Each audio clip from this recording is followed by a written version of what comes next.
The boarding call echoed through Terminal C at Denver International. It wasn't even 6:30 yet, but Frank Delaney had been at Gate 27 for over an hour. He sat straight, hands folded, a quiet stillness about him, the kind that comes from age and discipline. At 78, Frank looked like what he was, just an old man in a tan jacket, black slacks, and worn-out walking shoes. But if you watched long enough, you'd notice the limp.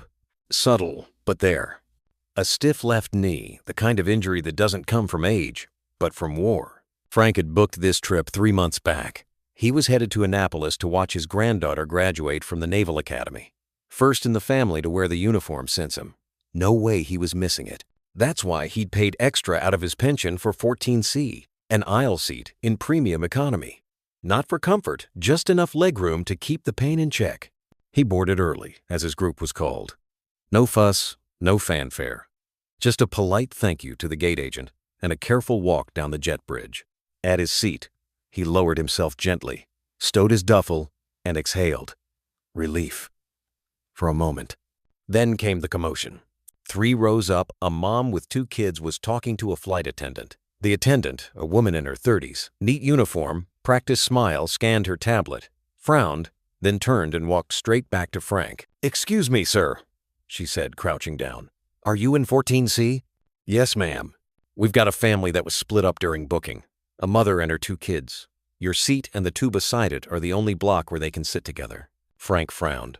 "I booked this seat for medical reasons. Service-connected injury." Her smile held, but there was a pause. "I understand, sir. We'd appreciate your cooperation. It's just for this flight." Frank leaned back. He wasn't trying to be difficult, but he'd picked that exact seat for a reason. 5 hours in a middle seat meant 5 hours of pain. "What's the alternative?" he asked. She tapped her tablet. "Seat 32B, middle, near the back." Frank blinked. "Middle seat?" "Yes, sir. It's the only one open." He sighed. He knew exactly what that meant. Cramped, tight, no legroom, stuck between strangers. Near the bathrooms. Near the turbulence. He shook his head. "I'm sorry, ma'am. I can't sit back there. My leg won't make it." Her smile thinned. "I understand. But if you choose not to move, we may not be able to depart on time." The implication hit hard. He glanced around. Other passengers were staring now. An old man refusing to help a mother with kids. Selfish. A problem. His jaw tightened. Finally, he unbuckled and stood, slow and stiff, gripping the seat for balance. His voice was low, but steady. "Name's Frank Delaney. Staff Sergeant, United States Marine Corps, retired. Please note, I gave up a medically necessary seat under pressure." She nodded without expression, already motioning the family forward. Frank gathered his bag, limped down the aisle, and sat in 32B between a college kid in headphones and a businessman hogging the armrest. Cramped, pain shooting through his knee, forgotten, but not by everyone. 3 rows up, a woman in a blazer had been watching. She'd seen the whole thing. She wasn't the type to post on social media, but she texted a friend at the airline. Passenger Frank Delaney, veteran, forced out of aisle seat despite medical need. Now in 32B. Crew dismissive. Please escalate. She hit send, then set the phone aside. Some moments, you don't stay silent. The cabin doors closed. Engines hummed. Frank sat still, hands folded, pain creeping in. He was used to being inconvenient, used to being invisible. Then the cockpit door opened. Captain David Miller stepped out. Former Air Force. 11:00 flight hours. Calm, precise. He'd just received a message. A veteran forced from his seat. The name rang a bell. "Hold the taxi," he told his co-pilot. Then he walked down the aisle. The cabin grew silent. Passengers turned. The captain's presence didn't demand attention, it earned it. He stopped at row 32.